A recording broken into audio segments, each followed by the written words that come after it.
Hello, Mark.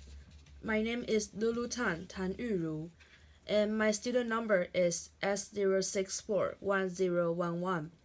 My major is English, and my current level is sophomore. The speaker today is Darieth Chisolm. The title of the speech is How Revenge Porn Turns Lives Upside Down.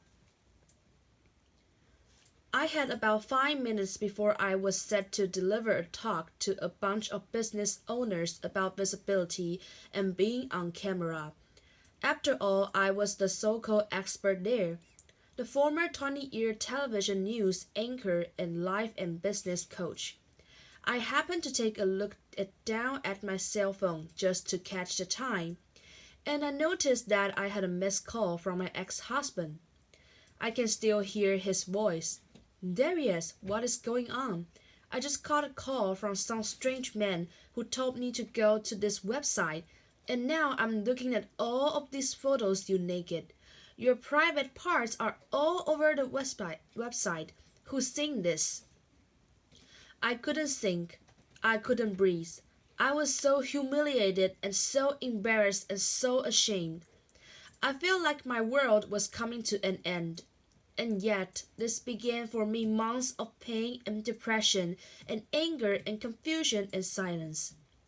My manipulative, jealous, stalker ex-boyfriend did exactly what he said he would do.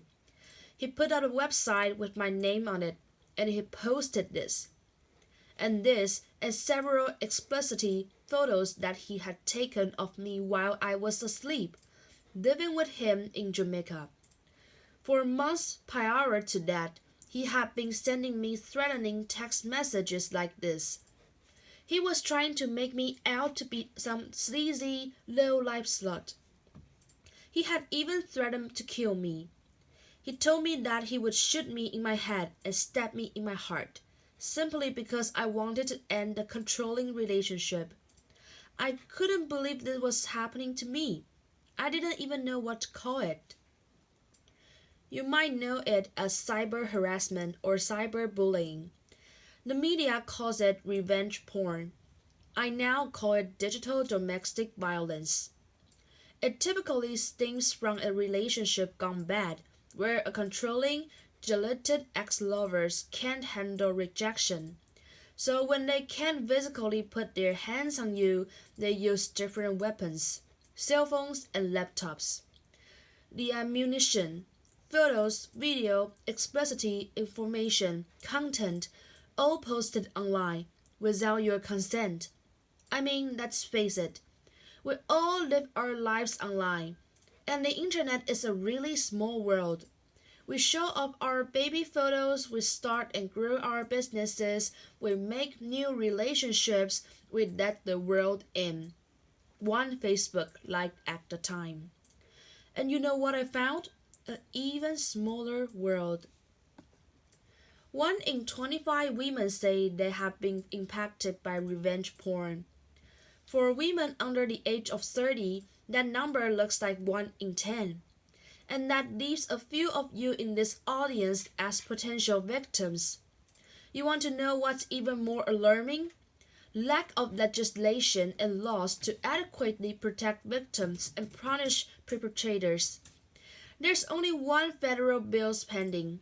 It's called the Enough Act by Senator Kamala Harris. It would criminalize revenge porn, but that could take years to pass. So what are we left with in the meantime? Flimsy civil misdemeanors. Currently, only 40 states and DC have some laws in place for revenge porn, and those penalties vary. We're talking about $500 fines. $500? Are you kidding me? Women are losing their jobs. They're suffering from damaged relationships and damaged reputations. They're falling into illness and depression. And the suicide rates are climbing. You're looking at a woman who spent 11 months in court, 13 trips to the courthouse, and thousands of dollars in legal fees, just to get two things: a protection from cyber stalking and cyber abuse, otherwise known as a PFA, and a language from a judge that would force a third-party internet company to remove the content. It's expensive, complicated, and confusing. And worse, illegal loopholes and jurisdictional issues dragged this out of months, while my private parts were on display for months. How would you feel if your naked body was exposed from the world to see, and you waited helplessly for the content to be removed?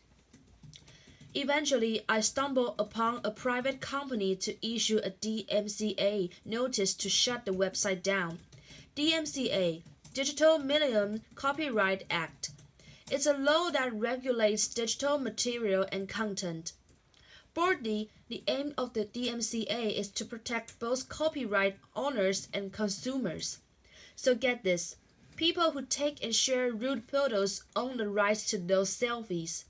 So they should be able to issue a DMCA to have the content removed. But not so fast, because the other fight we're dealing with is non-compliant and non-responsive third-party internet companies. And oh, by the way, even in consenting relationships, just because you get a nude photo or naked pic does not give you the right to share it, even without the intent to do harm. Back to my case, which happens to be further complicated because he was stalking or harassing me from another country, make it nearly impossible to get help here. But wait a minute, isn't the internet international? Shouldn't we have some sort of policy in place that broadly protect us, regardless to borders or restrictions? I just couldn't give up. I had to keep fighting. So I willingly, on 3 occasions, allowed for the invasion of both my cell phone and my laptop by the Department of Homeland Security and the Jamaican Embassy for thorough forensic investigation. Because I had maintained all of the evidence, I painstakingly shared my private parts with all male investigative team, and it was an embarrassing, humiliating additional hoop to jump through. But then something happened. Jamaican authorities actually arrested him. He's now facing charges under the Malicious Communication Act, and if found guilty, could face thousands of dollars in fine and up to 10 years in prison. And I've also learned that my case is making history. It is the first international case under this new crime. Wow, finally some justice. But this got me to thinking, nobody deserved this.